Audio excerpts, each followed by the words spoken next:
Hey, what's up, YouTube? Welcome back to Supreme Sports. Today we want to talk about the Lakers and their disappointing performance. I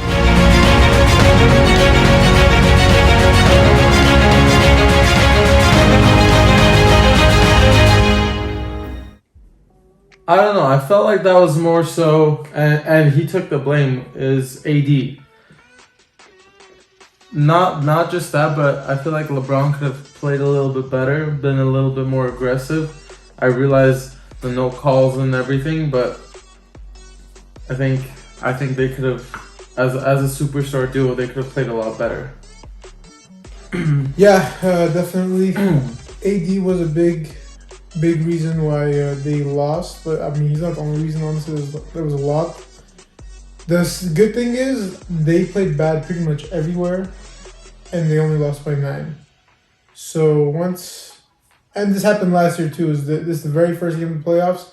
They played bad, literally in every aspect of the first game against the Blazers, and they lost like by I don't know how many points, like 5 points or something. And then they came back and won the next 4. So, and AD played bad in that first game as well too. AD always, for some reason, after like a few good games, he'll have a letdown game. And for him, a letdown game is just like 18 points and maybe 5-6 rebounds, which is good for most players, but not for AD. He's too damn good to have that stat line. Yeah, and we can't, with how the Suns are and how they're built, and with who they have on their roster, Chrispaul namely, we can't let our feet off the gas. Because Chrispaul, as much as I hate him, he always has something like a trick under his sleeve. Yeah, and he is a dirty player. I don't know how he gets away with half the shit he gets away with, but Chris Paul's dirty as hell. I don't know if he's.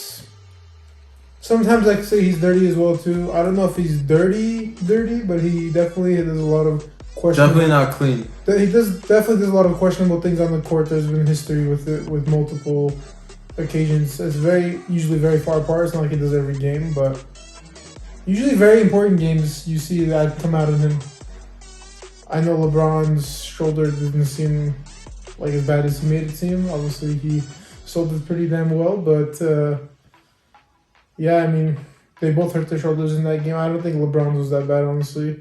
It probably was just like a stinger at first, or some kind of just, I don't know, maybe like a bruise or something. But that could have been bad if he because he pulled down on it as LeBron was jumping.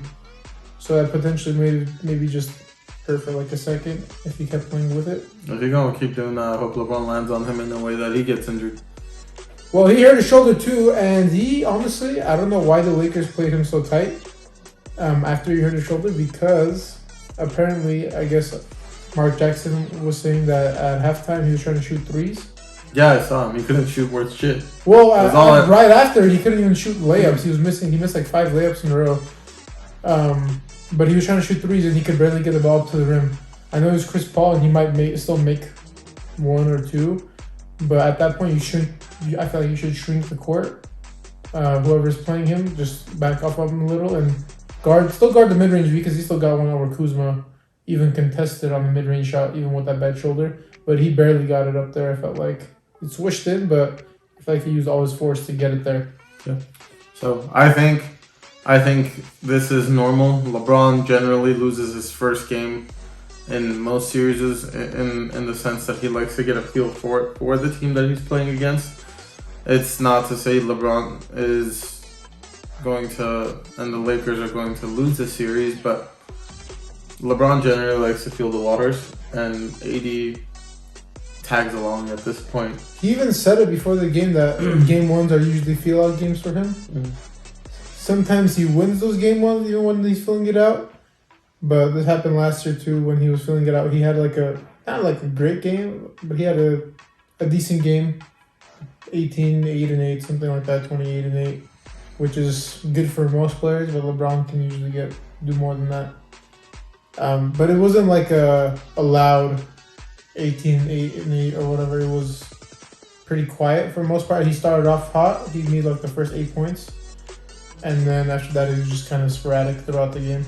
So, anyway, I think the Lakers are primed to make a comeback. I'm calling this series. They got the Lakers in 5 or 6. I'm calling them in 6. And the only reason why I'm saying 6 is because there's still some chemistry that needs to be built out with Drummond, AD, and I think LeBron on the floor. Drummond potentially might not be starting anymore. I think. Well, Just because him and AD don't match. Did you see that that stat line that said with AD playing the 5, the Suns were outscoring us more than when AD wasn't playing the 5? Well, who were the other people on the court with him? I don't know exactly who the other. Yeah. They didn't necessarily state it, but the stat was with AD playing the 5, they were not. The Suns were outscoring us in the. This paint potentially might not be the best series for Drummond. Just like last year, there was a couple series where Dwight and McGee didn't really play much. Like against the Rockets, they had to go smaller. Which for us, at least last year especially, going small was still pretty big. Bigger than most people's small ball. It was AD at the 5, who's 6'11", and we were playing the Rockets, who their center was PJ Tucker. Yeah. So it was still bigger than them, and that's why they got destroyed after the first game. We adjusted and we went from there. Anyway, those are our thoughts. That's what we think is going to happen. What do you guys think? Let us know in the comments below. Smash that like button, subscribe, and give us more and more ideas. We're more than happy to talk about it. We're going to be focusing a lot on the playoffs. Clearly, that's the biggest thing going on right now. And then stay tuned for a possible super team from Aaron Rodgers. Peace.